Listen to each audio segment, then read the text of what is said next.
아침 주님께 나와 기도하고 예배하는 우리 믿음의 권속들에게 주의 크신 은혜와 축복이 함께 임하시기를 간절히 축원드립니다. 오늘 말씀은 어제에 이어서 왕으로 기름 부음을 받았던 예후가 요람 왕을 찾아가서 또한 그를 만나는 것으로 시작하여 그를 죽이고 그의 시체를 나봇의 토지, 즉 나봇의 포도원에 던지는 것으로 오늘의 본문의 말씀이 맺어지고 있습니다. 우리가 오늘 말씀 가운데에서 두 가지를 살펴볼 텐데요. 첫 번째는 요람이라고 하는 그 왕의 추구하는 바, 그것은 평안이었습니다. 그리고 예후 역시 추구하던 것이 있었는데 그 역시 평안을 추구하였습니다.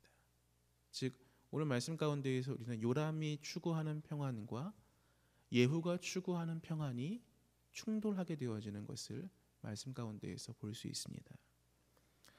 어제 말씀드린 것처럼 요람은 전쟁터에서 다쳐가지고 뒤로 물러나 상처를 치료하고 있었습니다. 상처를 치료하고 있지만 전쟁을 하고 있는 왕의 입장에서 가장 절실히 요구하고 기도하는 것은 무엇이겠습니까? 전쟁에서 승리하는 것이겠지요. 누군가 자신에게 와서 이 전쟁에서 우리가 승리하였다라고 하는 승전보를 가장 많이 기다리고 있었을 것입니다. 즉 요람에게 있어서 가장 절실한 그의 평안은 지금 맞닥뜨리고 있는 그 상황에서 건짐받는 것으로 이해할 수 있습니다. 우리가 오늘 말씀 가운데에서 요람이라고 하는 자가 비록 전쟁터에서 부상 때문에 물러나 있었지만 그럼에도 불구하고 그를 향해 다가오는 어떤 한 부대의 무리, 예후의 무리죠. 이 부대의 무리를 바라보게 되어질 때에 그들이 전하는 소식이 평안인지를 물어보았습니다. 계속적으로 평안인 것을 전령을 보내서 한 번, 두 번 보내기도 하였고, 그리고 세 번째 그가 직접 나가서 자신을 향해 다가오는 예후의 무리를 만났을 때에도 가장 먼저 물어본 것은 평안이냐라고 물어보았습니다. 즉 요람이 평안이라고 하는 것을 계속 물어보는 것은 그의 삶 가운데 어떠한 평안을 누리지 못하게 되어진 상황이 있다는 것이고, 그러한 사항들을 종합해서 보게 되어질 때 전쟁을 수행하고 있는 요람에게 있어서 가장 크게 작용하는 평안의 조건은 그 전쟁에서 승리하는 것, 즉 그가 맞닥뜨리고 있는 그 상황적 현상에서 벗어나고 건짐받는 것이라 우리가 이해할 수 있습니다.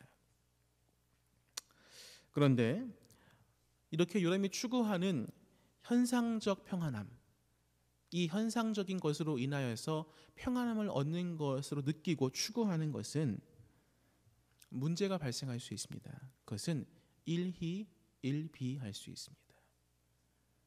현상이 어려워지면 평안함을 금세 잃어버리고 또 현상이 좋아지게 되어지면 금세 또 평안하다라고 얘기할 수 있습니다. 현상적 평안함을 추구하는 것은 우리 모두가 다 가지고 있는 신앙적 단면입니다.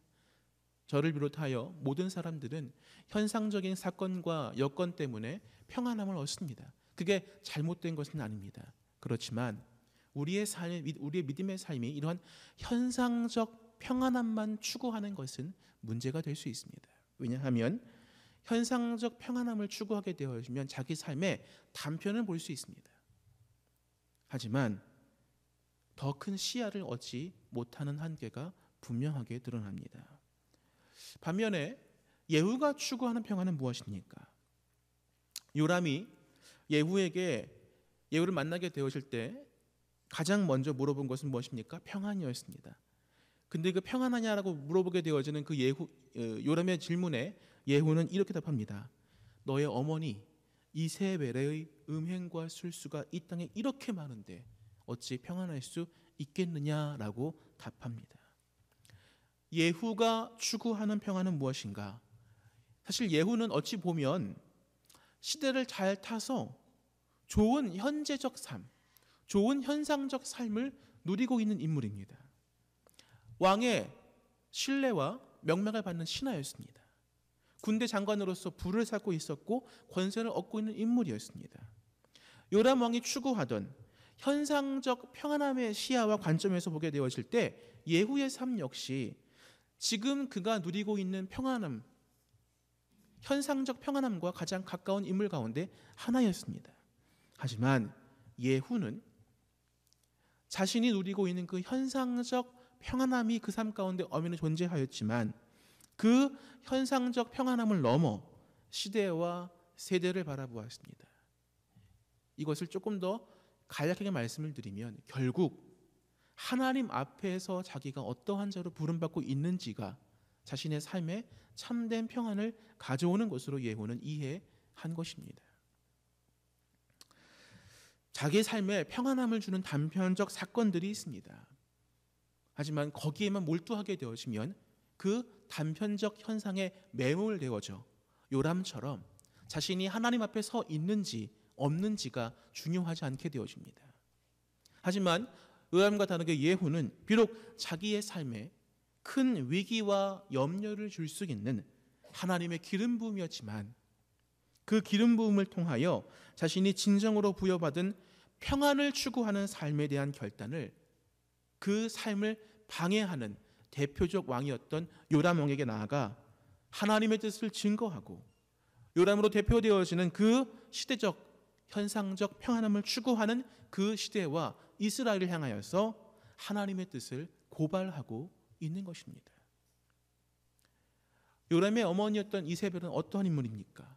그의 아버지였던 아합은 어떤 인물입니까? 대표적으로 하나님을 멀리하고 우상을 섬겼던 인물이었습니다. 그들이 왜 우상을 섬겼습니까? 간단합니다. 풍요와 번영 때문이었습니다. 그들이 섬겼던 우상을 왜 백성들이 똑같이 절하고 예배하게 되었는가? 그들 역시 풍요와 번영을 탐하였기 때문인 것입니다. 풍요로움과 번영 중요하지요. 우리의 삶에 주는 유익이 있습니다. 하지만 그 유익은 한계가 있다는 것 우리 모두가 알고 있습니다. 그리고 풍요와 번영이 지속되어지는 삶 속에 누리게 되어지는 그 평안은 얼마 가지 못하여 더 큰 풍요로움을 추구하고 더 큰 번영을 추구하는 욕망의 더러운 냄새를 풍기게 되어지고 더 큰 풍요로움과 더 큰 번영을 추구하기 위해 누군가의 아픔, 눈물, 심지어 목숨까지 앗아가도 아무런 문제의식을 느끼지 못하는 세대와 세상을 만들어낼 수 있다는 것입니다. 우상을 숭배함으로 드러나게 되어지는 이 현상이 당시 이스라엘의 큰 문제였고 그 문제의식의 근본인 풍요와 번영을 위한 우상 숭배가 더 극렬하게 자행되어지던 그 시대의 가장 큰 문제는 바로 그 요람의 어머니였던 이세벨, 그 이세벨이 지배하고 있는 우상 숭배의 문화였습니다.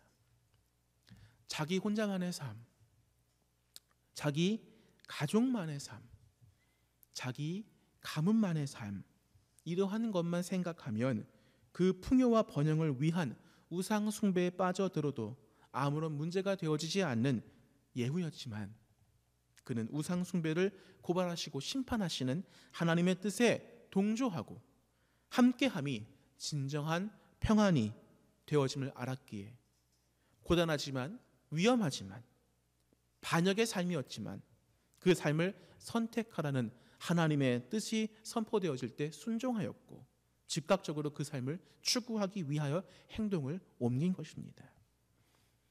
하나님으로 충만할 때 우리의 삶에 참된 평안이 임할 수 있습니다.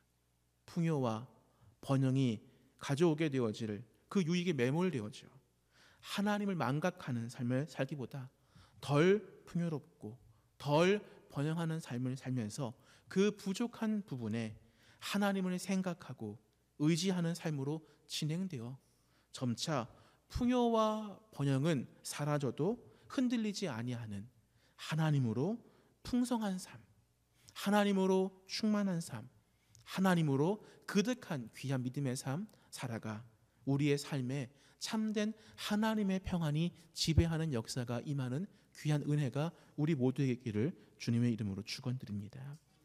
두 번째 말씀 가운데에서 우리가 발견할 수 있는 것은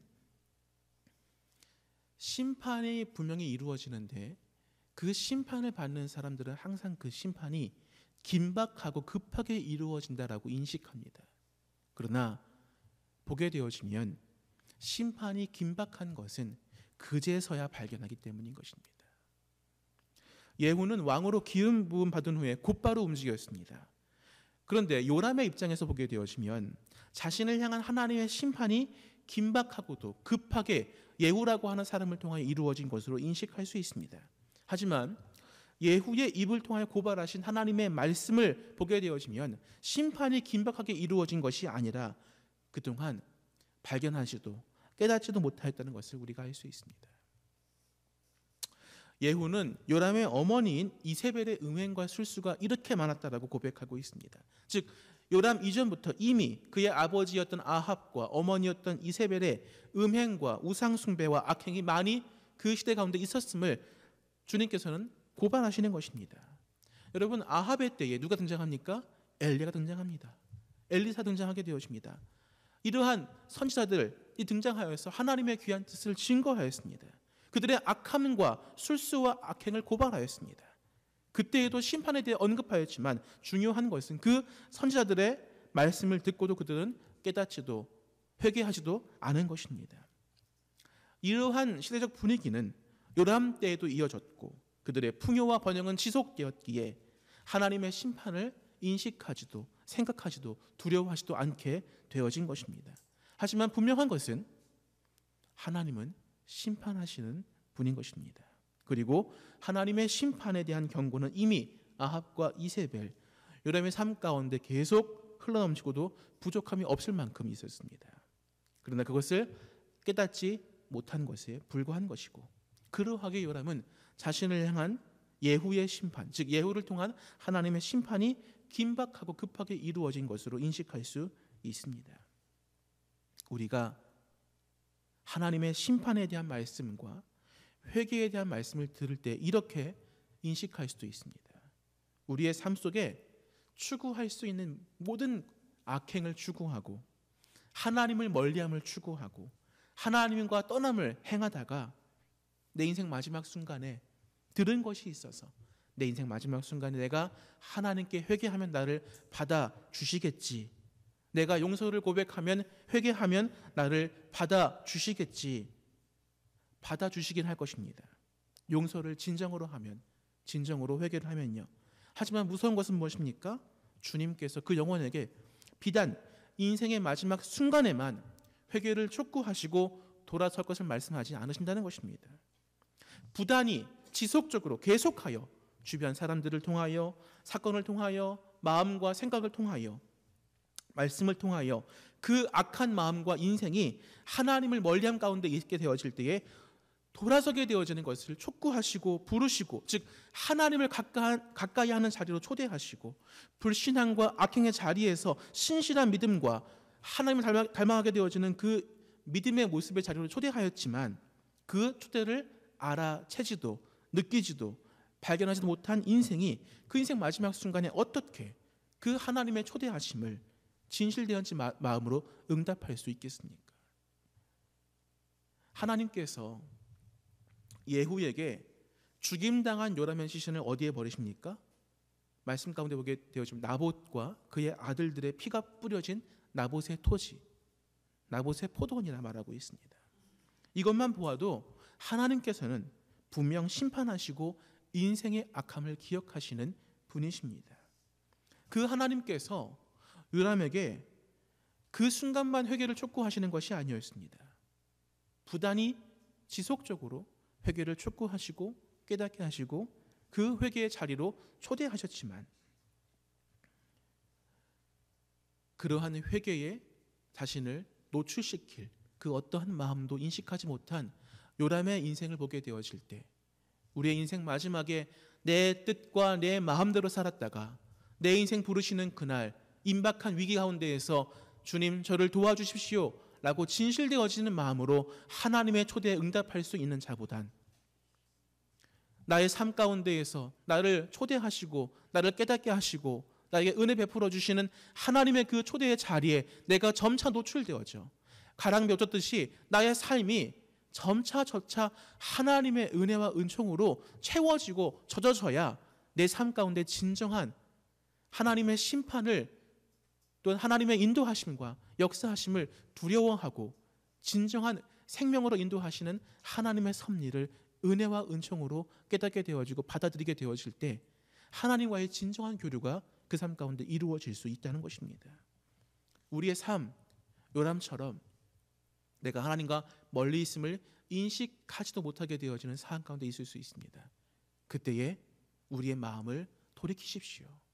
촉구하시고 돌아서길 원하시는 하나님의 뜻에 내 마음과 내 인생 방향을 돌이키셔서 우리의 삶 가운데에 풍요로움과 번영을 추구하는, 하나님과 잠시 멀리 떨어져 있어도 악행을 추구하는 그러한 인생이 아니라, 그래서 하나님 마음을 헤아리는 데 실패하였던 요람의 인생처럼 살아가는 인생이 아니라 하나님의 뜻이 드러났을 때 즉각적으로 순종하며 나아갔던 예후의 삶처럼 그 믿음의 모습을 우리가 반면교사로 삼아 우리의 삶 가운데에 하나님의 뜻의 소중함과 귀중함을 헤아리며 살게 되어져서 참된 하나님의 평안과 하나님의 뜻이 작지만 부족하지만 우리의 삶을 통하여 드러나게 되어지고 나타나게 되어진 영광을 얻게 되어지는 귀한 삶 살아가시는 은혜가 우리 모두에게 있기를 주님의 이름으로 축원드립니다.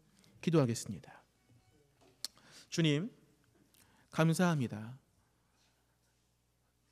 놀라우신 주님의 귀하신 뜻, 그 뜻이 이세벨이, 아합이, 요람이 하나님을 멀리하였던 시대 가운데에도 변함없이 선포되어지고 나타났습니다. 주님, 우리의 삶 가운데에 풍요로움과 번영 혹은 현상적 유익에 매몰되어져 나에게 회개를 촉구하시고 하나님의 뜻을 선포하시는 하나님의 귀하신 말씀과 뜻에 나의 삶을 노출시키지 않고 번영과 유익에 매몰되어져 하나님을 멀리하는 삶을 살고 있지 않은가, 나 자신에게 매몰되어지는 삶을 살고 있지 않은가 돌아보게 인도하여 주시옵시고, 오늘 말씀을 힘입어 예후처럼 우리의 삶에 하나님의 뜻이 선포되어지는 은혜가 임할 때에 즉각적으로 순종하며 즉각적으로 행하여 하나님의 귀하신 뜻이 작고도 부족하지만 우리의 삶에 담아지고 드러나고 나타나 우리의 부족한 삶을 통해 나타나실 하나님의 영광을 목도하고 바라볼 수 있는 귀한 믿음의 삶 허락하시고 인도하여 주시옵시며, 그 삶 가운데 참된 하나님의 영광이 우리의 삶을 통하여 드러날 수 있도록 인도하여 주시옵소서. 모든 것을 의탁드리며 거룩하신 예수 그리스도의 귀하신 이름으로 기도드립니다. 아멘.